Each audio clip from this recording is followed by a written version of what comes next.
Allahumma inni a'udzubika min ilmin la yanfa, wa a'udzubika min qalbin la yakhsha, wa a'udzubika min nafsin la tasba, wa a'udzubika min du'ain la yusma.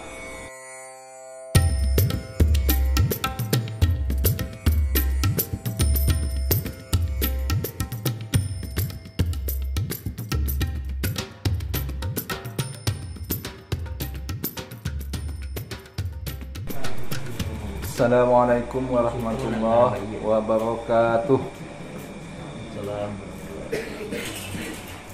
Alhamdulillahirabbil alamin. Wassalatu wassalamu ala asyrafil anbiya'i wal mursalin. Kita bersyukur kepada Allah dengan mengucapkan alhamdulillah dan berselawat dengan mengucapkan Allahumma shalli ala Muhammad wa ala ali Muhammad. Bapak Ibu jamaah subuh yang dirahmati Allah,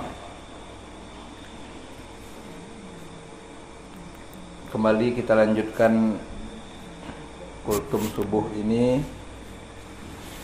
Pagi ini kita akan sampaikan sebuah hadis dari Abu Hurairah. Hadis ini terdapat dalam Sunan An-Nasa'i dan statusnya sahih. Bunyi hadisnya ini, Nabi berdoa, kata Abu Hurairah. Ada 4 hal yang dimohonkan oleh Nabi di dalam hadis ini. Yang pertama apa? Allahumma inni a'udzubika. Ya Allah, aku berlindung kepada Engkau. Dari apa? Dari apa? Min ilmin la yanfa. Yang pertama, aku berlindung kepadamu ya Allah dari ilmu yang tidak bermanfaat. Yang kedua, wa min qalbin la yakhsha. Yang kedua, aku berlindung kepadamu ya Allah dari hati yang tidak takut kepadamu. Yang ketiga, wa min nafsin la tasba. Dari nafsu, keinginan yang tidak mau puas-puas. Yang keempat, wa min du'a illa yusma. Dari doa yang tidak didengar, doa yang tidak diijabah oleh Allah. 4 ini di antara doa Nabi. Lalu diriwayatkan oleh sahabat, oleh Abu Hurairah, disampaikan sampai dicatat oleh ulama hadis. Nabi pernah berdoa dengan 4 hal ini. Yang pertama apa tadi? Ilmu yang tidak bermanfaat. Yang kedua, nafsu bukan nafsu dulu. Hati yang tidak namu takut kepada Allah. Yang ketiga, nafsu yang tidak mau puas-puas. Dan yang keempat, doa yang tidak diterima oleh Allah. Nah, dalam bahasa hadis, dalam bahasa Arab, lama bunyinya bersajak. Bersajak. Allahumma inni a'udzubika min ilmin la yanfa, wa a'udzubika min qalbin la yakhsha, wa a'udzubika min nafsin la tasba, wa a'udzubika min du'ain la yusma. Kalau mau dihafal lama menghafalnya sebenarnya. Kalau ini bersajak, sajaknya Ya Allah, aku bermohon kepadamu, aku berlindung kepadamu dari ilmu yang tidak bermanfaat. Kalau kami di sekolah dulu belajar filsafat ilmu, ya. Filsafat ilmu itu mesti yang pelajari dalam filsafat ilmu itu harus punya nilai. Kalau ndak punya nilai ilmu itu, ndak kait nilai istilahnya dalam filsafat ilmu, maka ilmu itu tak bermanfaat. Kalau kita punya ilmu misalnya, ya. Semua ilmu. Maka ilmu itu yang paling baik itu adalah ilmu yang bermanfaat. Bermanfaat untuk kita amalkan, bermanfaat untuk kemaslahatan masyarakat. Contoh yang paling populer yang tidak bermanfaat itu kalau ilmu nuklir misalnya digunakan untuk membom. Bisa duanya kalau dibom. Tapi kalau nuklir itu digunakan untuk menjadi reaktor tenaga listrik misalnya, untuk pembangkit energi, rancak jadinya. Jepang tuh pakai nuklir untuk pembangkit energi, tidak untuk perang. Jadi apapun ilmu yang kita miliki, ilmu agama, ilmu bercocok tanam, ilmu botani, apapun ilmu, pendek kata semua ilmu mesti bermanfaat, baik untuk diri kita maupun untuk keperluan orang banyak. Nah, ini yang pertama, yang Nabi mohon agar ilmu yang dimilikinya menjadi ilmu yang bermanfaat. Yang kedua, hati yang tak mau khusyuk, yang tak takut kepada Allah. Nabi bermohon agar hatinya selalu takut kepada Allah. Solat pun kita dalam keadaan takut kepada Allah. Solat itu khusyuk kan. Hati kalau sudah tidak takut lagi kepada Allah, maka dia akan berbuat sekehendak hati gitu. Fa illam tastahyi fasna' ma syi'ta. Begitu ungkapan orang, kalau kau tak lagi punya rasa malu, maka berbuatlah sekehendak hatimu. Jadi ternyata hati itu filter. Hati itu filter. Dalam hadis lain disebutkan, inna fil jasadi mudghah. Dalam jasad ini ada segumpal daging bahasanya. Iza salahat salahal jasadu kullu. Kalau nan saketek itu elok jasad lo sadonya. Elok sado perbuatan. Wa iza fasadat fasadal jasadu kullu. Kalau nan saketek itu rusak, maka rusak sadonya jadi. Ala wahyal qalb. Ketahuilah kata Nabi, yang ketek itu adalah hati. Kita sebut dengan hati. Dalam bahasa lain pun disebut dengan pusat pikiran. Ini yang mengendalikan pikiran kita. Kalau elok saduanya jadinya pikiran, perbuatan, tindak tanduk. Tapi kalau ada seketek, makanya menjadi rusak. Tempoh hari kita bahas, kalau orang kafir itu hatinya dah tertutup. Kalau orang munafik, dalam bahasa Al-Quran itu hatinya sakit. Ya. Kalau orang kafir, khatamallahu ala qulubihim. Kalau orang munafik, fi qulubihim maradun. Fazadahumullahu marada. Kalau orang beriman, hatinya tidak sakit, apalagi tertutup. Nah, dengan bekal hatinya itulah dia akan mendapat petunjuk dari Allah. Ini yang kita mohonkan kepada Allah, agar menjadi hati kita hati yang khusyuk, hati yang taat, hati yang takut kepada Allah. Yang ketiga, nafsu yang tidak mau puas-puas. Nafsu adalah potensi yang Allah berikan kepada kita manusia. Berbekal nafsulah kita bisa berkreasi. Nah, dulu gunanya nafsu. Karena keinginan yang ada dalam diri kita lah kita bisa membuat banyak hal. Apa yang kita inginkan, kita buat, kita laksanakan. Berbekal nafsu. Itu tidak ada di malaikat.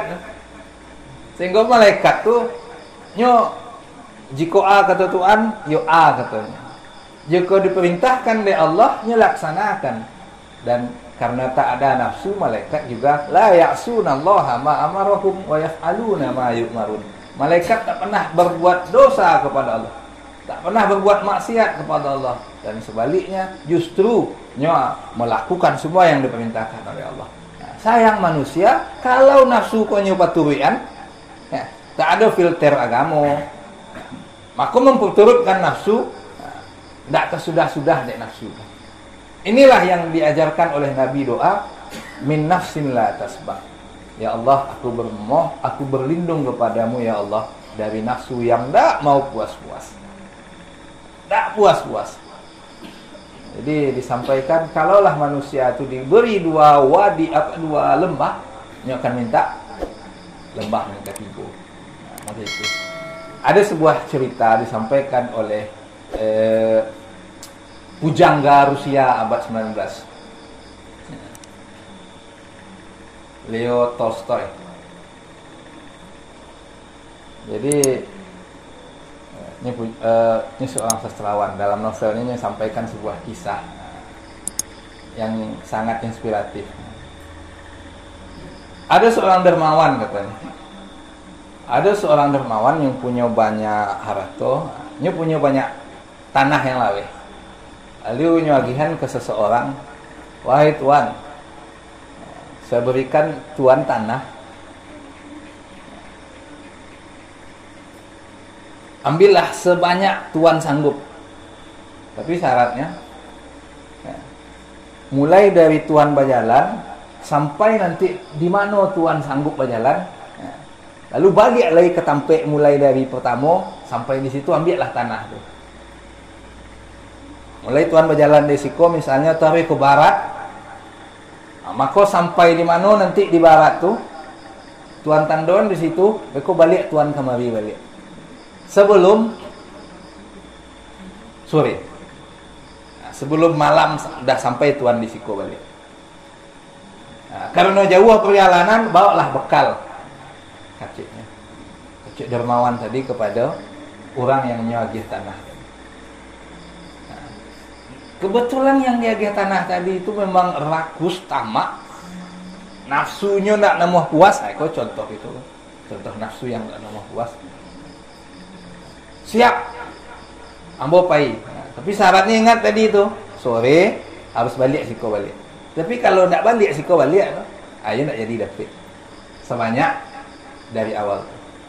Pagi itu pailahnya. Bawa bekal, dibawanya bekal. Lah, jauh berjalan, makin jauh berjalan makin rancak nampak tanah tu. Ya, aku rancak ditanam iko rancak kalah terbayang tu aku kan ditanam. Ya. Lah siang hari alunnya makan leh. Bekal lagi dibawa. Makan alun juga leh. Karena apa? Kalau makan awak tu habis lo waktu. Habis lo waktu dek makan meko. Tuan dapet sekian meter leh. Dek gara-gara makan nak jadi dapet. Akhirnya apa? Lupa makan. Dia cari matahari lah pantai lah sore. Babalik nih. Takana pesan tadi, syarat tadi. Babalik. Yolah panjang tapi dia tanah. Yang tanduan di sudut, di ujung. Berkunya balik. Dek lah latih ya. Nak makan. Dek mengajar banyak dapet. Lah sore hari baru balik. Akhirnya apa? Tak jadi sampai deket tampek mulu berangkit tadi. Lah latih tak kalau akhirnya matinya ditampik. Apa yang nyo dapet lai? Ya dek lah latih, dek nak lalu namuah makan. Apa yang nyo dapet lai? Tanah, ya tanah sekedar untuk nyo bakubur tampiknya mati. Itu sebuah cerita ya, disampaikan oleh seorang pujangga Rusia. Ya, tapi hikmahnya bisa kita ambil. Apa hikmahnya? Nafsu yang tidak akan puas-puas tu kalau dipaturian, ya, ibarat meminum air dawet.